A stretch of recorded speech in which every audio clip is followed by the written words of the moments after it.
Hype করে তো watch time count হবে, ভিউজ না হলে কি হবে বলো, ভিউজই তো দরকার, আমাদের ভিউজই তো নেই, ভিউজ ছাড়া কি হবে, মনে হলে তো ভিউজের উপরে ডিপেন্ড সব কিছু, টাকাটা আসবে কোথা থেকে, সে ভিউজেই তো আসবে না। এখন সোমা দিদি ভাইয়ের চ্যানেলটা বেশ ভালো মানে র্যাঙ্কিংয়ে যাচ্ছে, সোমা ভান্ডারীর দেখছি তো ভিডিওগুলো, মানে মোটামুটি একটু র্যাঙ্কের দিকেই যাচ্ছে ওর চ্যানেলটা।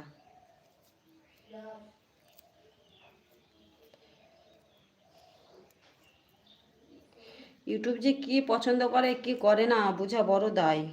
হুম,